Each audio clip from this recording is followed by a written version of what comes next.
Do nothing all night for a ton of OT? Yep, why not? Little bit of backstory. I worked at the time in an oil change place. They had recently moved managers from salary to hourly, because some managers in different cities were just lying and not going to work while getting the same check every payday. And I warned them that if anything, my pay was gonna go way up because I'm here a lot more than 40 hours a week. They were good with that. They said, well, one night I get a call at 7 p.m., 2 hours after close, from one of my guys who was in the shop after hours without permission, and crashed into a bay door, like a garage door. All auto shops have at least a few. He got fired. That's not the MC at all. Just setup. So I came in and investigated. The most relevant fact here was that he bent the door so there was a maybe 4-inch by 4-inch gap. A house cat could have squeezed through. I called our door repair guys immediately. They said their folks were on an emergency after hours call already, to somewhere 5 hours away. They could be there in the morning.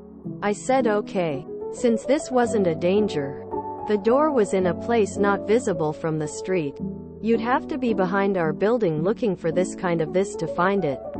Alarm still sets. Motion detectors still work. Anyone that broke in through this metal door with a 4 inches gap would have needed tools, and was gonna get in even without the gap. We don't even keep more than $100 cash around, and anything expensive to steal was equipment bolted to the floor. Deal with it tomorrow. Right? Obviously. No. Called my boss to fill him in and he said to call the door guys. I told him I did already and tried to explain their situation. He interrupted and told me in super rude and loud words. This dickhead did not like being called after work or having to do any work ever. Just to call them and not bother him again about it. Then texted me to rudely say that I better damned well stay there until they arrive and finish the repair. So, since I was single, had no plans, and was now paid hourly, I clocked in the instant I arrived initially. I decided this sounded like easy money. Pulled up 2 comfy office chairs to make a bed couch. Watched YouTube and did assorted internet scrolling. Slept at normal times pretty comfortably all the way to 8 a.m. They showed up around 9 and fixed the problem pretty quickly. I was already on my regularly scheduled 85 shift that day, which I finished. So now let's do the math. That overnight waiting? 7 p.m. 8 a.m. 13 hours. All OT at time and a half. Then my normal shift. 9 hours. All at time and a half. So 22 hours 1.5 equals 33 hours of pay for doing my normal shift plus internet scrolling and napping. That was barely even an inconvenience. My boss sees it come payday and tries to give me a yelling over email for trying to rip off the company, CCing all the big bosses, HR, payroll, etc. I reply to all, explain the situation, include the text screenshot. Suddenly I'm not the one getting yelled at anymore and I got every bit of that OT pay. And this is why you always get it in writing. Cool. Amazing how fast they start lying when they learn how stupid they are. Almost 3 shifts worth of pay for 1 shift's worth of work? I hope you got yourself a nice dinner for that. There is no other way to look at it. Bravo. Good for you for getting paid. This brought up a memory from years ago. I used to work retail and we were expanding the store. The guys doing teardown were a little ahead of schedule and took out one of the exterior walls a couple of weeks early. So now we had a store with $1,020 million worth of stock completely exposed to the outside. Had to hire outside security to sit and watch for 2 weeks, and that came out of their bill. Most excellent.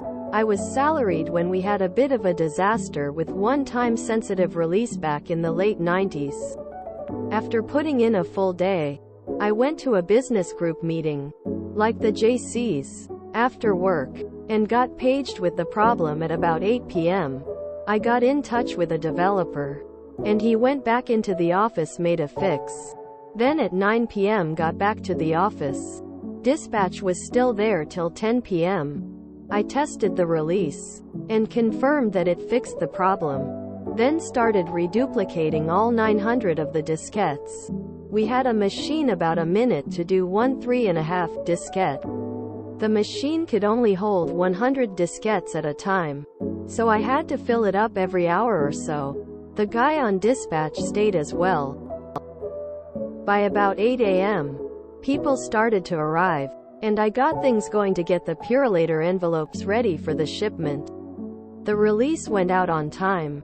Stopping by my manager's office about 1 p.m., I discovered that she was blissfully unaware of the excitement. So I explained, "I've been here since 9 p.m. last night, fixing the release." She got a deer in the headlights look, then told me to take the rest of the day off. And the root cause, sloppy QA, was never addressed. Sigh. Should be getting at least double time for that. Did you thank him for texting you? That really saved your bacon. Perfect hands clapping. Always get it in writing. This doesn't surprise me. Some of the worst managers I have known were from Quicklube shops. Well done.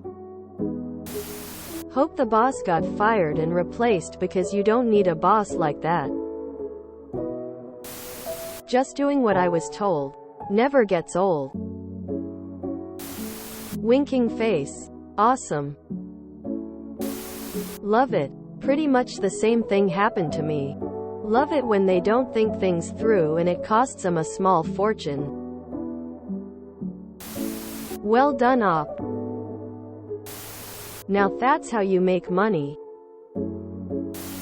Well played. I hope that Numbnuts lost his job for being that way and telling you to do that.